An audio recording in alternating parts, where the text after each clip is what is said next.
दोस्तों स्वागत है एक बार फिर से आप सभी का ज्ञान क्रांच पे। काफ़ी ज्ञान वाली जो चीज़ मैं आपके साथ लाया हूँ इस वीडियो में, ये आप देख सकते हैं ईपीएस 95 पेंशन जुड़ा हुआ भारत का गैजेट है, गैजेट ऑफ इंडिया है। और ये महत्वपूर्ण है दोस्तों, ये महत्वपूर्ण इसलिए, ये पूरी जो इन्फॉर्मेशन मैं आपको दे रहा हूँ सूचना के लिए, आपकी जानकारी के लिए इसको दे रहा हूँ। तो ये जो आप देख रहे हैं ये गैजेट आज का नहीं है, लेटेस्ट नहीं है, ये इन्फॉर्मेशन के लिए है। 16 नवंबर 1995 में ये गैजेट भारत सरकार द्वारा प्रकाशित किया गया था और उसमें ईपीएस 95 पेंशनर्स की जो है पेंशन स्कीम की पूरी डिटेल में विवेचना की गई है। ये 23 पन्नों का आप देख सकते हैं भारत सरकार का असाधारण जो है गैजेट है उस समय के लिए। मतलब आप समझ सकते हैं जैसे कि इस समय कोई नया स्कीम आ जाए जिससे लोग एकदम प्रभावित हो जाए और बिल्कुल उसको मतलब ज्वाइन करने के लिए आतुर हो जाए, उस प्रकार का माहौल था। क्योंकि इंडस्ट्रियल इवोल्यूशन इंडिया में शुरू हो रहा था। 1991 के बाद जो है भारत का मार्केट ओपन हुआ। जब भारत का मार्केट ओपन हुआ उसके बाद जो है इस तरह का स्कीम आया और ये अपने आप में आप कह सकते हो कि बिल्कुल परिवर्तनकारी था, रिवोल्यूशनरी था। क्योंकि लेटेस्ट बिल्कुल पॉलिसी चेंज हुई थी 1991 में, आप सभी को पता है, मनमोहन सिंह जी द्वारा। उसमें भारत का जो है बाज़ार पूरी तरह से खोल दिया गया था बाहरी लोगों के लिए। मतलब हर तरह के लोग आके व्यापार कर सकते थे। जब वो ओपन हुआ उसके बाद जो है इस तरह का मतलब एम्प्लॉयज़ की सुरक्षा के लिए सरकार का गैजेट इस तरह का आना, ये हर जगह का, मीडिया से लेके हर जगह का जो था एकदम ब्रेकिंग न्यूज़ आप इसको बोल सकते हैं। आज के समय में कोई चीज़ घटना घटती है उसका ब्रेकिंग न्यूज़ आता है, उस तरह का बिल्कुल चर्चा में था और लंबे समय तक ये चर्चा में रहा।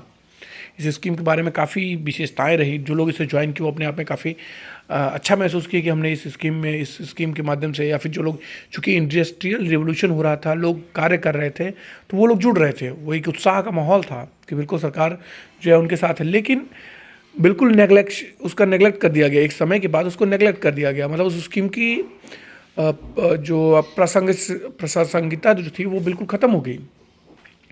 और आज ये स्थिति है कि ईपीएस 95 पेंशनर दर बदर भटक रहे हैं अपनी मांगों के लिए, अपनी जायज़ मांगों के लिए स्ट्रगल कर रहे हैं। तो ये मैं आपको दिखाने का उद्देश्य ये है, कि इन्फॉर्मेशन देने का उद्देश्य है कि 23 पन्नों का गजट हुआ था। आज बड़े बड़े घटनाक्रम होते हैं, सिर्फ 2 या 3 पन्नों में गजट में पूरा आ जाता है। आप सभी को पता होगा जैसे कि अभी हाल ही में कुछ केसेस, जैसे कुछ पार्लियामेंट में बिल पास हुआ था, अगर आपने ध्यान दिया हो तो उस समय था सीए का कानून था, अगर आप ध्यान दें, और उससे पहले भी 1-2 कानून थे। मुझे उसका क्लिक नहीं आ रहा है, इतना याद नहीं आ रहा, लेकिन मैं आपको बता दूं कि उसमें भी ऐसा हुआ था कि 2-3 पन्ने का गैजेट आया था।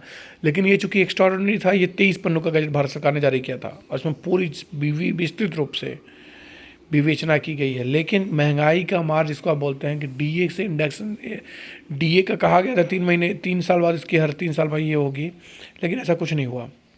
जिस वजह से ये जो स्कीम रह गई सेल्फ फंडेड स्कीम, आज भी सेल्फ फंडेड स्कीम से ही उनको पेंशन मिल रहा है, लेकिन वो भी इतना मिनिमम है कि वो सर्वाइव नहीं कर सकते हैं बुजुर्ग लोग। आप देख सकते हैं पेंशन योजना को लागू करने की छूट दी गई थी। केंद्र सरकार को सूचना, केंद्रीय सरकार को सूचना है, व्याख्या है, विवरण है, बहुत कुछ पूरी डिटेल में बताया गया था, ये देख सकते हैं। लेकिन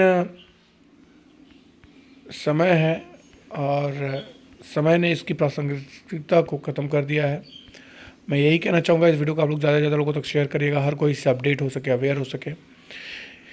ये उन कामगार लोगों से है जिन्होंने कि भारत के सुदृढ़ भविष्य के लिए, आप कह सकते हो कि नींव रखी है। वो इस स्कीम से जुड़े हुए मैक्सिमम जो बुज़ुर्ग हैं जिनकी अवस्था आज 60 है, 70 है, 80 है, 85 है, वो लोग हैं। 90 साल तक के लोग हैं बुज़ुर्ग, जो उनको कुछ पता नहीं चल रहा है, लेकिन वो सर्वाइव कर रहे हैं। बात यहाँ पर इतनी है दोस्तों कि ये जो बुज़ुर्ग हैं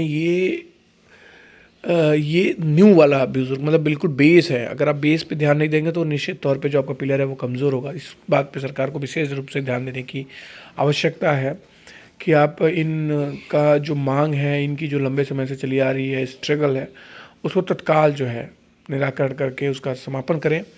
और इन बुज़ुर्गों को थोड़ा राहत ज़रूर मिलना चाहिए, ऐसा ज्ञान राज के माध्यम से मैं चाहूँगा कि सभी तक मैसेज पहुँचे।